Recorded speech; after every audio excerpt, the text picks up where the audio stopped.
Ladies and gentlemen, welcome back to All Beer Inside. Today we are in Ajax, Ontario at Falcon Brewing Company, and joining me is Linda and Crawford.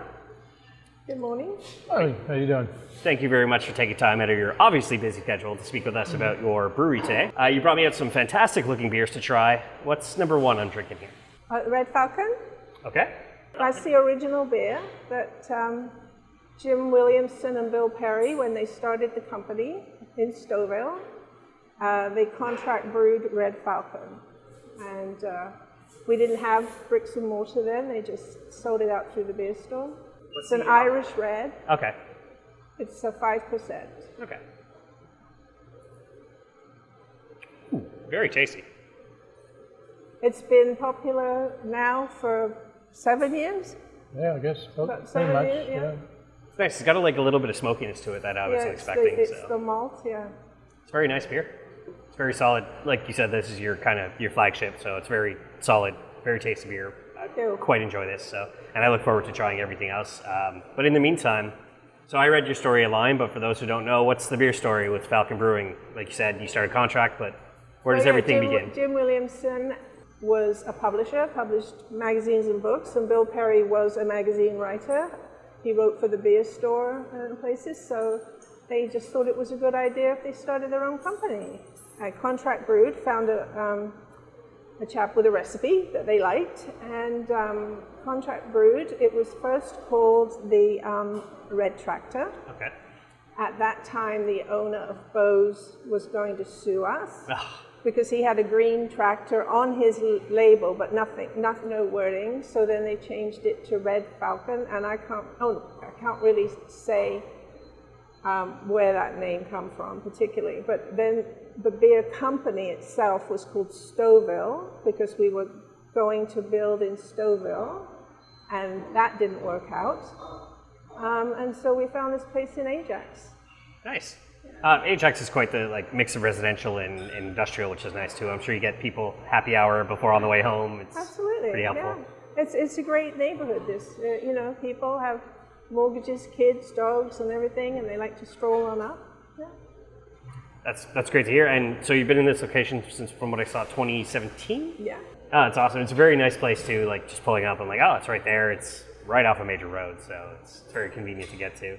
Awesome. So you mentioned kind of Bose going after you guys. Any other roadblocks or problems creating the whole? Well, we did have problems in Stouffville because the building that we were going to renovate belonged to the town of Stouffville, but then they had an election. So all the councillors and the mayor that were on board for this to happen weren't there anymore. So the new mayor, etc., did not want us to be in that building.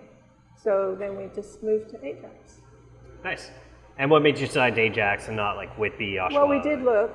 We looked from Oshawa to Ajax, and this just seemed, when you walked in, you could just see what it was going to look like. Any idea what this used to be? Electrical store. Okay. I always find it funny, we've been to car showrooms that have been converted to breweries. We've been to, obviously, anything industrial just turns into a brewery now. It's a lot of, from where we are in Montreal, they'll just grab buildings and almost, like Queens or Brooklyn in New York, they'll do the same thing where it's kind of deco chic, I think it's called, where they'll just convert it to a brewery and you're just like, oh, sweet, good beer. Because craft brewery is not supposed to be too she anyway. Yeah. Right? we did get told by one of the town employees that this used to be a church at one time. So the town of Ajax was obviously very welcoming to you. They were great. Their business development team were fabulous. They really helped us. Just showed up, here's what we want. Yeah. Go ahead. Yeah, great. That's awesome. And it helps that the mayor at the time drank beer, Yeah, that's always good.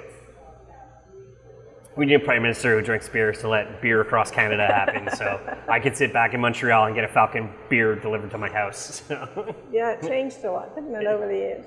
Yeah. Did you guys deliver during the pandemic? I saw Uber Eats, is that right? We have Uber Eats, but during the pandemic, we didn't have a delivery company set up as such. Just one of our employees would take the orders and go out and deliver. Yeah. Okay. But it wasn't a company per se like Uber. And you found, obviously, people were ordering enough to keep you guys afloat during the pandemic. You're still here. They did. But we were also able to be open because it's considered an essential business. Yeah. So we had people coming in and buying retail. Just quick canning line, I guess. Follow the arrows. Absolutely. So, it was a one-way street. Yeah. Do you also do online at all, or is that just? Not so much. Yeah. Okay. But you've adapted. Obviously, you're still going very strong. A year and a half into the pandemic, so people are. You have a nice little patio outside. I'm sure once things were allowed back outside again, people are just coming in droves. Today it might be a little too hot, but anyway, It's never too hot for beer. Perfect. So you already mentioned the brewery name Falcon kind of came because you were going to be Red Truck. Well, the Red Falcon. Red Falcon, okay. Yeah. And then you just the switched beer, to the first Falcon. beer, and then the company became that. It was just kind of an amalgamation of, let's name it Falcon. That's it? Yeah. Well, we were thinking of going, our second beer was a lager, and we called it Lager Falcon because there's a bird called a lager, L-A-G-G-A, Lager Falcon. Okay. And then we thought, enough with the birds. We came to Ajax, and there's a long history in Ajax of the bomb girls during the Second World War in the munition plant. Yeah. So we named a few with that in mind. Well, I even noticed that with where it comes to your name and labels. So you mentioned the Munition IPA, you have the Kent Extra British Bitter, Bomb Girls, Salem. What your naming convention? Where does that kind of come from? Well, we sort of looked at what we were making and came up with something really. Kent's is because the hops are from Kent, County Kent in England. Bomb Girls, Munition, and we had a few others that were named specifically for the town of Ajax. Salem is a road in Ajax. The Last Straw, the one we just came up with, the Strawberry Blonde. It's just because strawberries were on their way out. It was the end of the season. Just whatever came into people's minds, really. Awesome. And who came up with the labeling? Jim and I did a lot in the beginning, and now other people have. You have a graphic designer taking care of everything? No. Well, we would do what as best as we could, and then yes, we would have a graphic designer finish it up for us. Yeah. Very nice. What's beer number 2 I got here? Bomb Girls. Okay. It's our blonde ale. That is one of our biggest sellers. If anybody is going anywhere out of Ajax and taking beer, they like to take Bomb Girls because it screams Ajax, basically. Ooh. What is that? It's not maltiness. I'm getting. What am I getting there? There's a citra hop that's in there. Okay. I didn't catch it at first because usually, like with an ale, you expect kind of like a maltiness and stuff like that. But this is the flavor caught me off guard, and it's very, very smooth. That's a great summer beer. Yeah. So this is something where I'm sitting on the patio and just, especially if I live nearby, it's just beer. So, yeah. Wow, you wait to try the rest. No, I'm. So as a show, we're a fan of local. It's very rare that we'll crap on a beer. It's very. I can taste the passion behind the beers when they're created, right? So. That's you. Yeah. It's obviously, it's science, it's art, it's everything combined. So it's your passion. You can taste people's passion behind the beers, and versus like the BMC. So that's kind of what I like to ask is when you have one of those Bud Most Courage drinker come in, what's kind of the gateway beer you introduce them to? Well, either our Pilsner, our Czech Pilsner, or the Bomb Girls. Mm-hmm. Usually, or our lager, our Helles lager. Okay. Ease them into it. Yeah. Even when we first opened, our red was a huge seller, but slowly our customers' tastes have changed. So they're willing to try anything. And so, they've established that, red was great, but hey, this is really good. This is totally different, right? Do you find you've ever had like people nearby or coming in who are, as I like to say, Coors to the core, where it's just Coors Light, and you've converted them to like, here's craft beer? We generally do, unless they're just being very polite. and they'll just drink it while they're here, and then they'll. I think the pandemic helped with that because people didn't want to line up at the beer stores, Yeah. so they came here. So that's where our Krumlov really took off because it's a nice, lighter tasting beer. In that way.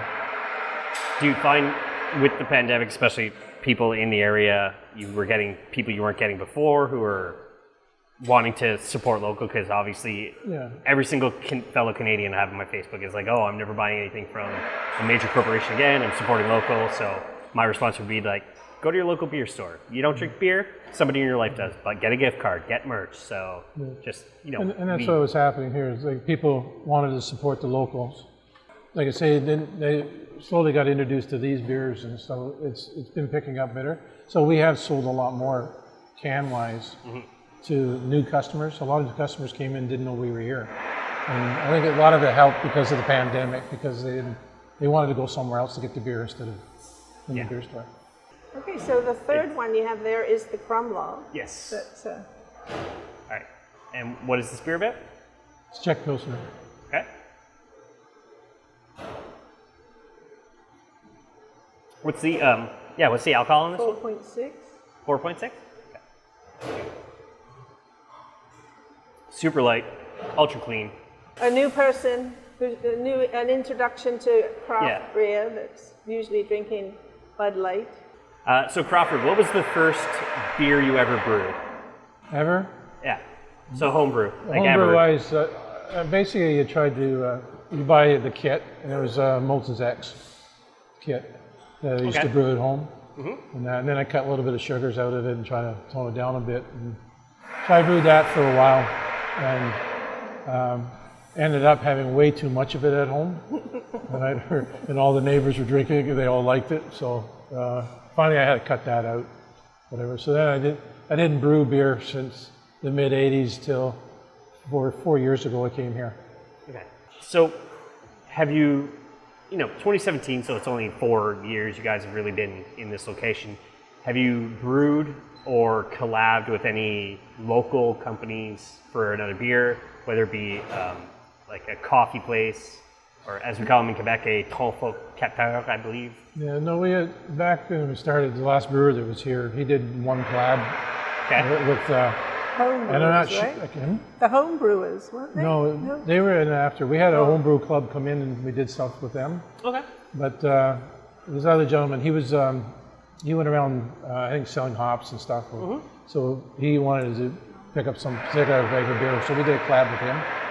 Other than that, like I say, we've had the homebrewer come in, the Durham Homebrew Association, I believe it was. Okay.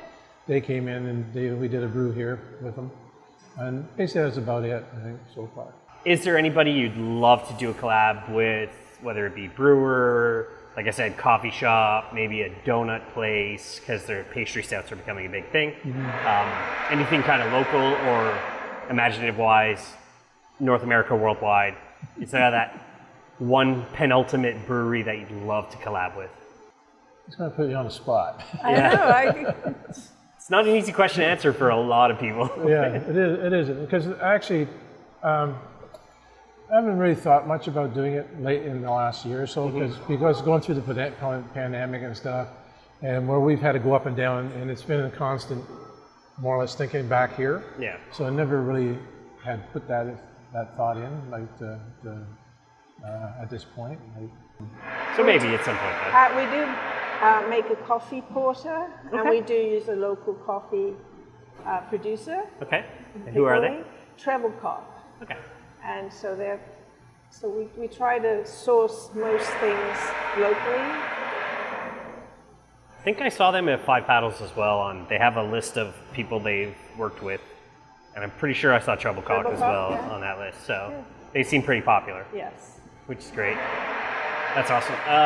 Okay, so I guess this will fall into maybe your collab as well. An actual beercation you've never been on. So let's go to, let's say, Germany for beer or whatever. Like one of those ultimate beercations that you've never been on. What's something that beercation you want to go on? I don't know. I've already been on mine. It was the Czech Republic. Had a lot of great beer in the Czech Republic. Yeah. That's a big answer. That's Oregon. Okay. Oregon. Anywhere else in the U.S., like you mentioned Oregon, is there a brewery you'd love to brew with out of Oregon? This is Sierra Nevada. Okay. Yeah. Like basically, we do a lot of camping, running around. I do an awful lot of traveling. So everywhere I go, I'm always hitting a craft brewery somewhere. Right? We're always trying to find that really nice brewery, whatever. So, so ultimately, anywhere I could just say anywhere I go. Anywhere there's a craft brewery. Well, that's one thing I also like to ask is somebody comes around the area who's new, Montrealers like ourselves. We come in, we try all your fantastic line of beers, we buy some to bring home. Friends in the area between, let's say, Ajax, Pickering, Oshawa, Bowmanville, some friends for you to shoot us off to, whether it be walking, biking, or we have a designated driver. Yeah, we usually send them to town. Okay. Brewery, because it's just a couple of miles down the road. Yeah. And then to Erin at Little Beast, Yeah. Yeah. So Erin is actually our next interview. So. Good. It's great. She was a consultant when we first started here. She consulted with our then brew master. Yeah. It's good She because helped us. 2 interviews in a row, Erin's been promoted. So that's awesome. Yeah, and you're all like reasonable distance, kind of, like I said, designated driver, obviously. If I'm drinking all day, I should have a driver. So. And there's, like I say, a lot of companies around to accommodate that now. Yeah. Right? What's this fourth one I'm This trying? is the Munition. Okay. It's the IPA. It's got that beautiful nose I like. At the Citra. Yeah. So Crawford, tell me about the Munition IPA. I think it's quite similar. Being one is an IPA, but the Bon Gros Blonde, they have a similar. This is just a stronger note, stronger taste to it. So roughly the alcohol for this? 6.6. It's an IBU of 70. 6.6? Yes. Does not taste like a 6.6. No. That's one thing I find deception with is a lot of double IPAs nowadays. It's like, yeah, it's 8%. I'm like, oh, it's not. So that's what I just brewed today. Our Destroyer. It's a 7.8. It's a double IPA. The stuff you guys can do, your teams can do. It's just like, yeah, here's this 10% beer. I'm like, it tastes like I'm drinking orange juice. Yeah. Like how I don't understand. Like, yes, the alcohol's there obviously because I end up falling asleep in my chair like an old man at the end of the night, but. You burn off the alcohol. There's no ethanol. There's no hop burn. It's so clean. It blows my mind what you can do as a brewer sometimes. Yeah. So this is another. All your beers have been solid, fantastic beers. Yeah. Thank you. Do you get you find you get a lot of people like on the beer tracking app called Untappd? We did. Yeah. I'm not so sure that that's so popular. We used to have quite a few people just sitting at the bar. As soon as they sat down, you couldn't even talk to them. They were busy updating their information. Oh, this is my 630 beer, whatever. Oh, I feel bad for those people. Yeah. I'm over at like 4,300 in. Well, that's what I. 2014. Yeah, it's been a while. So. Yeah. But that's what's killed me is I'm sure like yourselves, no beer festivals in the last year and a half. So right. That's what we missed, and we're just starting back into that now. Yeah. I know there was one at Rorschach did a Society of Beer Drinking Ladies. Oh, yes. Yeah. So I know they just did an event, which was great. And they were like, oh, ladies only, and you have to be vaccinated to come. And I'm just like, I'm not a lady, but I'm double vaccinated. Dang it. So, as, people in media, it's like, maybe I could trick my way in and be like, yes, that's right. I'm yes. The town of Whitby is actually doing a beer festival in a couple of weeks that we're in. We're going in. It's the first one forever. Yeah. We're kind of lucky because we have a couple of Oktoberfests coming up in Montreal, so it's find a designated driver. Let's go drink some Helles Lagers, some Marzens, stuff like that. So I'm confident that as Canadians, yes, what's happening right now, we're starting to go up, but for those of us who are vaccinated, things are opening a little more. I think so too. I don't think we're going to have, I don't think we're going to have another lockdown. I'm really hoping and praying. You know, I want to come to places like this. There was a place I saw in America, they made literally giant igloos over their terraces during the winter. So hopefully in Canada, we get to keep doing what we're doing. Well, we're lucky that we can start with our live music, even though it's not up to capacity, but we have acoustic on a Friday night, and we have a blues night coming up, and things like that. You just have to be prepared to monitor it. Yes. You know, Yeah, you just gotta hope people behave. I mean, and no dancing, obviously, no singing. yeah. So, as Falcon Brewing, what's kind of next? New beers? Always. Anything? There's always new Okay. beers. No. I don't know. So You won't hop on it? The raspberry sour. Okay. Oh. Yeah. Okay, so you have a couple of new beers coming out. But we're just ramping back up to where we used to be with Yes. our Euchre nights, our trivia nights. Like, you know, we just would like to even get back to where we were. Yeah. I mean, this has been fantastic. I really appreciate both of you thank taking you for time in your coming. schedule today. I have no other questions. Fantastic beers. I look forward to trying the food after the show as well. Just let my audience know where they can find you. Well, we are on Facebook, website. We have a website. It's since I don't go to it all the time, I have to look it up.